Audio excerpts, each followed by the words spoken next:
Adi, adi, kamu kini jangan juragan, warung punya kan. Adi, kamu kini jangan juragan. Mani domi kini ya, warung dah, banyak lagi di bumi, ya kan. Adi,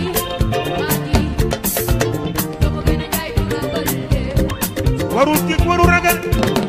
warung dah, banyak. Bonjour à toutes et à tous, bonjour à tous les suiveurs et à tous les inconditionnels de Grégoire Omnisport. J'espère que vous avez vécu un excellent week-end de football avec les Sénégalais qui ont brillé. Mais le football, bi, lu mu neex ci Europe, bu ñu fàtte ne Sénégal nawetaan am na fi phase nationale de la région de Thiès moom la ñuy donc technique actuellement phase nationale yi mu ngi daw. Donc lu tax mooy région de Thiès parce qu'on a beaucoup d'équipes de Thiès et surtout de Mbour avec l'espoir de Malicounda. Espoir Malicounda mu ngi jógee zone 7A bis du président Ousseynou Gueye manqué bëggee bu baax il fait un excellent travail dans sa zone. Pourquoi? Parce que zone bi 5 ans la am zone bi mu ngi am 5 ans 2016 lañ ko créé zone bi actuellement espoir bu Malicounda il porte tous les espoirs du département de Mbour dans les phases nationales parce que actuellement qualifié nañ quart de finale au moment où jant bi l'équipe du grand politicien monsieur le maire Mbassa Thioune ñoom toog nañ waa jant bi ñoom toog nañ parce que premier match dañ leen dóor deuxième match ñoom ñu gagné troisième match ñu war a dóor génn après donc ñu nul donc vraiment jant bi donc le soleil s'est éteint du côté de Santossou donc ça c'est très clair donc phase nationale bi troisième journée poule G bi donc Kossi bu Sédhiou moo nul ak UAR bu Kaolack gis nañ ne aussi après donc xay gi bu Kaffrine moo nul ak espoir bu Malicounda donc dafa nuloon après donc génn mu qualifié Périssac pour eux moo dooroon 1-0 réveil bu Bambey ñoom dañuy nelaw réveil wuñ dara donc jàmm bugum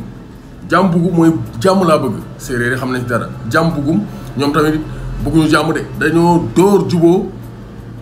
bu Tivaouane juboo dañ leen a dóor bañ tëdd ba ñu mujjee ñàkk juboo mujjee xeex donc ñii moom bëgguñu jàmm 3 lañ dóor macha allah donc vendredi toujours poule D bi on avait donc jam moo doon espoir bu Mboro 1-0 ñoom Minka bu Fatick moo dooroon avenir Taïba Ndiaye 2-1 ensuite huitième de finale yi amoon nañu affiche Jokko bu Tamba ak Ndargu Ndaw bu Dakar dëkkandoo bu Louga ak avenir Taïba Ndiaye Yaama Tooñ ñoom moom neex ñoo tooñ Yaama Tooñ moom ku leen tooñ ñu dóor la ñoom Ngalam bu Thiès R100 donc le club ñoom Cheikh Wade maa ne ñoom Bekay R100 waa Thiès yi ak Guy Bënn bu Dakar jam bu Kaolack donc bu Kolda moo doon day Périssac bu Ziguinchor jam bugum bu Fatick moo doon day ñoominka bu Fatick donc début Fatick la woon Manko bu Linguère moo doon day espoir Malicounda bu Mbour Albouri Réal bu Kaolack moo doon day ak donc Mama Xono bu Kédougou léegi résultats yi lii la joxe donc UAR bu Kaolack moo dóor Mama Xono bu Kédougou UAR moo dóor tiro bi 4 tirs bi à 3 nawetaan nag lii moo tax vraiment mu xaw a naqari parce que match yëpp 0-0 xam nga da ngay waaru y' a pas de spectacle y' a pas de but gars yi nañu gën toj kaa ni pàccal li nga xam di dugal ay but quand même il faut marquer des buts affaire yi gën a neex. Espoir Malicounda même chose 4 tirs bi à 2 le dóor ASC Manko bu Linguère 14h45 donc dimanche bi démb donc jam Périssac bu Ziguinchor moo ko dóor donc 3 tirs bi à 1 Ngalam moo dóor Yaama Tooñ tey nag Yaama Tooñ yéen a tooñ moo tax duma na leen ngeen ñëpp waa Yaama Tooñ waa Ziguinchor Ngalam bu Thiès moo leen dóor donc am na équipe bu Thiès bu qualifié gum Ziguinchor Espoir Malicounda bon département bu donc bu Mbour stade municipal Nianing lañ ko joué woon ak Kaolack donc ñooñu ñoo qualifié gum pour les donc quart de finale donc Espoir Malicounda kan lay dajee quart de finale ki gagné ci dëkkandoo ak avenir Taïba Ndiaye donc match yooyu dina am tey 14h45 Jokko bu Tamba mooy daleel Nargu Ndaw bu Dakar ensuite 16h45 dëkkandoo match yooyu muy am champ de course Thiès ensuite stade municipal Nianing dëkkandoo mooy daal avenir Taïba Ndiaye ku ci gagné day espoir Malicounda du grand président Ousseynou Gueye président de la zone 7A bis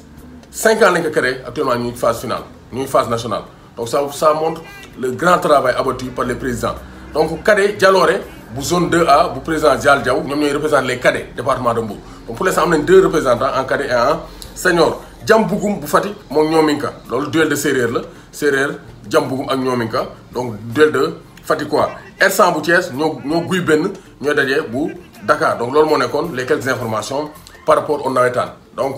football bi nag du championnat européen kese y a la ligue y a le championnat ligue des champions ñoom Teungueth FC Jambar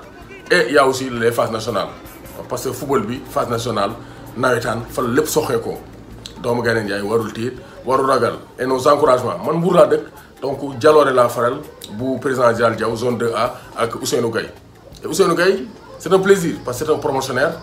on se connaît et il fait un excellent travail du côté de Malicounda il participe au développement du sport particulièrement du football donc c'est un grand citoyen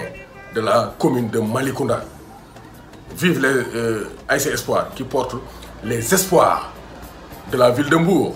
doomu Gaynde Njaay warul tiit warul ragal. Saison football bi léemu ubbiwaat bientôt la CAN bientôt la Coupe du Monde 2022 bientôt les Jeux olympiques bu ngeen bëggee seetaan match yi sport bi télénovelas yi documentaires yi film yi séries yi lu ngeen bëgg dem leen abonné télé internet la télé de l'avenir avec Sartec Méga IPTV 8000 chaînes à 39 500 l'année box bi dañ koy jaay avec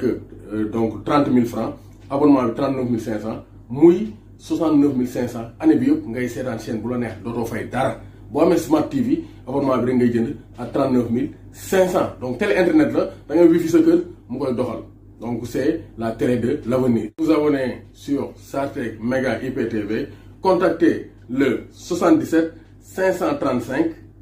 97 62 77 535 97